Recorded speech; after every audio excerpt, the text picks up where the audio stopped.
Welcome to mister physics Tamil.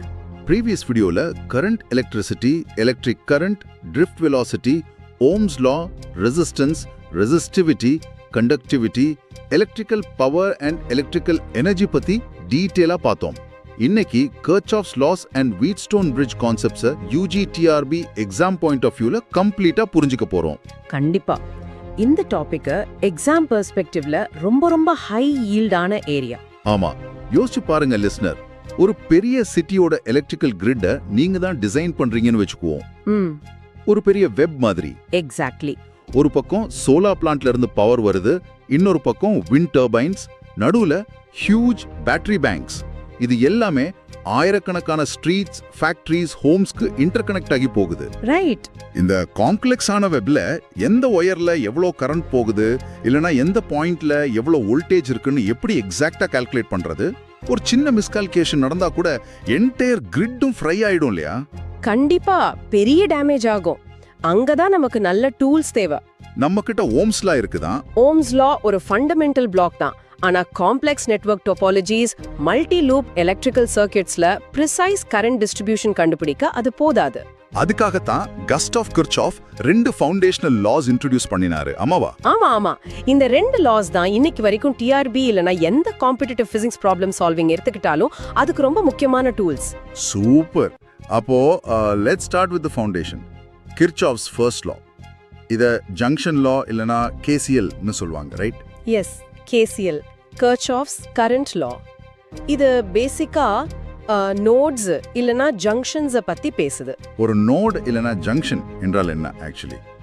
ஒரு electrical சர்க்யூட்ல 3 இல்லனா அதற்கு மேற்பட்ட வயர்ஸ் ஒன்னா மீட் பண்ற பாயிண்ட் தான் நம்ம ஜங்ஷன் என்று சொல்வோம்.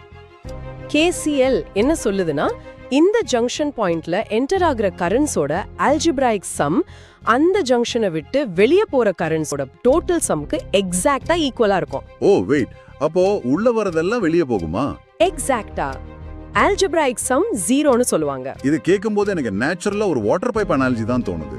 ஒரு மெயின் வாட்டர் பைப் உள்ள வருது, அதுல இருந்து 3 சின்ன பைப்ஸ் பிரிஞ்சு வெளியே போகுது. மெயின் பைப் வழியாக எவ்வளவு தண்ணி உள்ள வருதோ எக்ஸாக்ட்டா அந்த அளவு தண்ணி தான் அந்த 3 பைப்ஸ் வழியாக வெளியே போயிடணும்.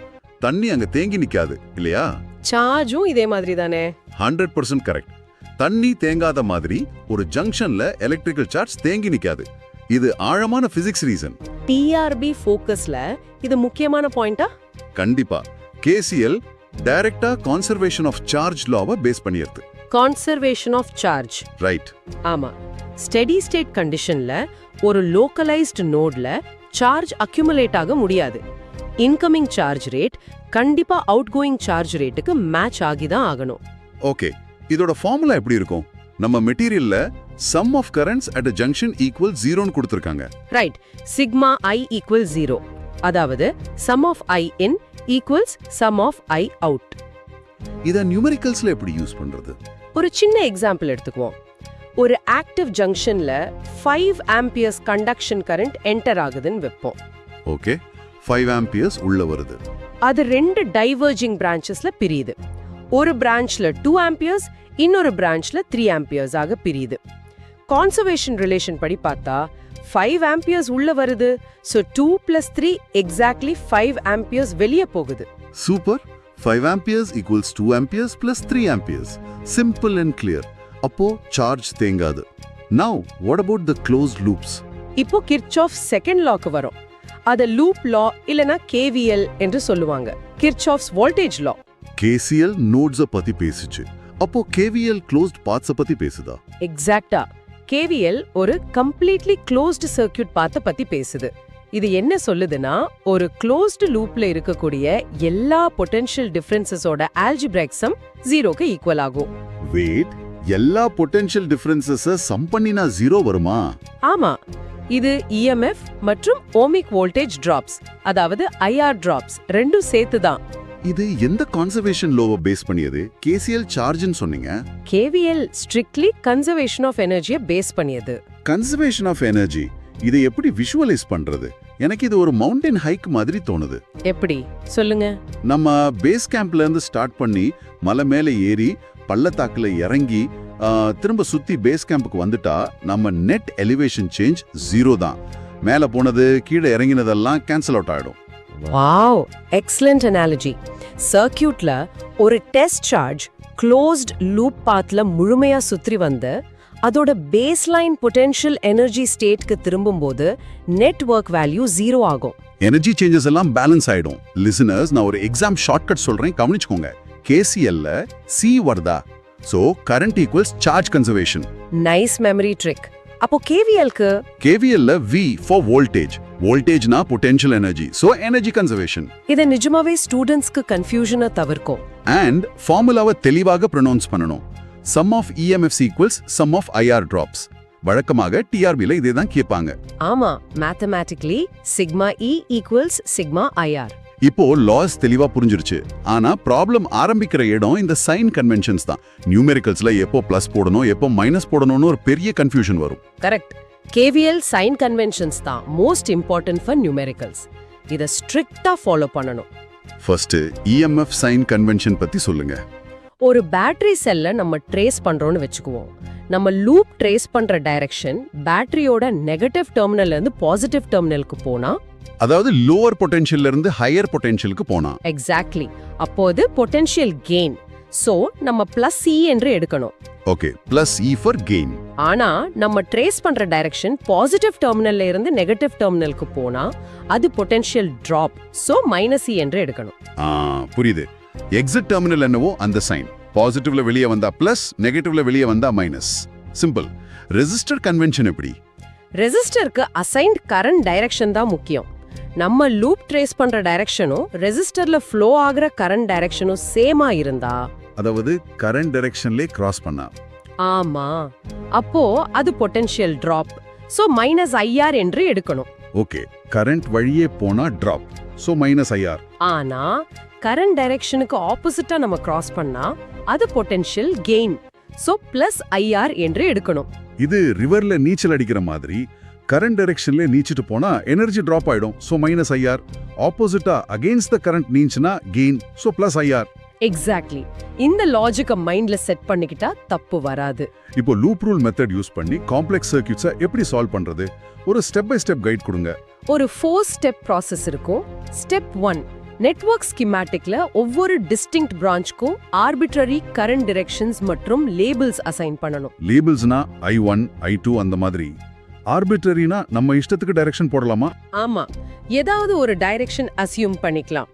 ஸ்டெப் 2, இண்டிபெண்டன்ட் வேரியபிள்ஸை மினிமைஸ் பண்ண மேஜர் ஜங்ஷன்ஸ்ல KCL அப்ளை பண்ணணும். ஓகே, ஜங்ஷன் ரூல் அப்ளை பண்ணி வேரியபிள்ஸை குறைக்கணும். ரைட். ஸ்டெப் 3, க்ளோஸ்ட் பாத்ஸை ட்ரேஸ் பண்ணி ஸ்ட்ரிக்ட் சைன் கன்வென்ஷன்ஸ் யூஸ் பண்ணி KVL அப்ளை பண்ணணும். இப்போ நம்ம பார்த்த பிளஸ் மைனஸ் கன்வென்ஷன்ஸ் யூஸ் பண்ணி ஈக்குவேஷன்ஸ் எழுதணும். எக்ஸாக்ட்டா. ஸ்டெப் 4, கிடைக்கும் சைமல்டேனியஸ் அல்ஜிப்ராயிக் ஈக்குவேஷன்ஸை சால்வ் பண்ணி அன்னோன் பிரான்ச் வேரியபிள்ஸ் கண்டுபிடிக்கணும். எனக்கு இந்த ஸ்டெப் 1ல ஒரு பெரிய டவுட். நம்ம அஸ்யூம் பண்ண கரண்ட் டைரக்ஷன் தப்புனா ஃபைனல் ஆன்சர் என்ன ஆகும்? முதல்ல இருந்து ஈக்குவேஷன் மாத்தி எழுதணுமா? இல்லவே இல்ல. மேத்ஸ் நம்ம தப்ப கரெக்ட் பண்ணிடும். ஆன்சர்ல நெகட்டிவ் சைன் வரும். அவ்வளவுதான். நெகட்டிவ் சைன் வருமா? அதோட மீனிங் என்ன? நெகட்டிவ் கரண்ட் மீனிங் என்னன்னா, ஆக்சுவல் கரண்ட் நம்ம அஸ்யூம் பண்ண டைரக்ஷனுக்கு எக்ஸாக்ட்லி ஆப்போசிட்டா ஃப்ளோ ஆகுதுன்னு அர்த்தம். ஓ வாவ். சோ ஜஸ்ட் அம்புக்குறி, அதாவது ஆரோ டைரக்ஷனை ஃபிளிப் பண்ணிக்கிட்டா போதும். இது செம்ம ஷார்ட்கட். கண்டிப்பா. இது ப்ராப்ளம் சால்விங் ஸ்பீடை இன்க்ரீஸ் பண்ணும். இப்ப சர்க்யூட்ஸை மேப் பண்றது எப்படின்னு புரிஞ்சிடுச்சு. ஆனா கரண்ட்டை டிஸ்டர்ப் பண்ணாம ஒரு அன்னோன் ரெசிஸ்டன்ஸை எப்படி வெரி ஆக்யூரேட்டா கண்டுபிடிப்பது? அதுக்கு தான் வீட்ஸ்டோன் பிரிட்ஜ் தேவை. இது கிர்ச்சாஃப் லாஸோட most famous application. Wheatstone bridge இது ஒரு க்ளோஸ் லூப் நெட்வொர்க் தானே? ஆமா. இதுல P, Q, R, S என்ற 4 ரெசிஸ்டன்ஸ் ஆர்ம்ஸ் ஒரு quadrilateral A, B, C, D form பண்ணும். ஒரு டைமண்ட் ஷேப்னு வெச்சுக்குவோம். Okay, diamond shape. P, Q, R, S 4 பக்கம். கரெக்ட். ஆப்போசிட் நோட்ஸ் A மற்றும் C இடையே பேட்டரி கனெக்ட் பண்ணிருப்பாங்க. சென்ட்ரல்ல B மற்றும் D இடையே கால்வனோமீட்டர் கனெக்ட் ஆகி இருக்கும். கால்வனோமீட்டரோட வேலை கரண்ட் இருக்கா இல்லையான்னு காட்டுறது, ரைட்? எக்ஸாக்ட்லி. இப்போ பிரிட்ஜோட வர்க்கிங்க பாப்போம். பேலன்ஸ் கண்டிஷன்ல ஆப்போசிட் நோட்ஸ் B மற்றும் D இடையே பொட்டென்ஷியல் ஈக்குவல் ஆகிடும். பொட்டென்ஷியல் ஈக்குவல் ஆயிட்டா அந்த சென்ட்ரல் பிரான்ச் வழியாக கரண்ட் ஃப்ளோ ஆகுதா? ஆகாது. அப்போ சென்ட்ரல் கேல்வனோமீட்டர் வழியாக எந்த கரண்ட்டும் ஃப்ளோ ஆகாது. இதத்தான் நம்ம நல் டிஃப்ளெக்ஷன் என்று சொல்லுவோம். நல் டிஃப்ளெக்ஷன் முள்ளு ஜீரோல நிக்கும். இது வெயிங் பேலன்ஸ், அதாவது தராசு மாதிரி. ரெண்டு பக்கமும் வெயிட் எக்ஸாக்ட்டா பேலன்ஸ் ஆகும்போது முள்ளு சென்டர்ல நிக்கும். Exact analogy. இந்த ஸ்டேட்ல ஒரு தெளிவான டெரிவேஷன் கொண்டு வரலாம். டெரிவேஷன் கன்செப்சுவல் சம்மரி எப்படி இருக்கும்? லூப் ஏபிடி மற்றும் பிசிடிக்கு KVL அப்ளை பண்ணி கேல்வனோமீட்டர் கரண்ட் 0 ஆகும்போது, அதாவது IG ஈக்குவல்ஸ் 0 ஆகும்போது P மற்றும் Qல ஒரே கரண்ட் தான் ஃப்ளோ ஆகும். ஆமா, ஜங்ஷன் Bல கரண்ட் பிரியாது இல்லையா? ரைட். அதே மாதிரி R மற்றும் Sலயும் ஒரே கரண்ட் ஃப்ளோ ஆகும். இதை ஈக்குவேட் பண்ணா ஃபைனல் பேலன்ஸ் ஃபார்முலா கிடைக்கும். TRB எக்ஸாம்க்கு அந்த ஃபார்முலா ரொம்ப முக்கியம். P divided by Q equals R divided by S. இதுதான் வீட்ஸ்டோன் பிரிட்ஜ் பேலன்ஸ் கண்டிஷன். கரெக்டா சொன்னீங்க. இந்த பிரின்சிபலோட பிராக்டிக்கல் லேபரேட்டரி இன்ஸ்ட்ருமெண்டேஷன் apparatus தான் metre bridge. Metre bridge practical லேப்ல பண்ணிருக்கோம். 100 சென்டிமீட்டர் வயர் இருக்கும். ஆமா, இது வீலி அன்னோன் எலக்ட்ரிக்கல் ரெசிஸ்டன்சஸை ஆக்யூரேட்டா இவாலுவேட் பண்ண வைட்லி யூஸ் ஆகுது.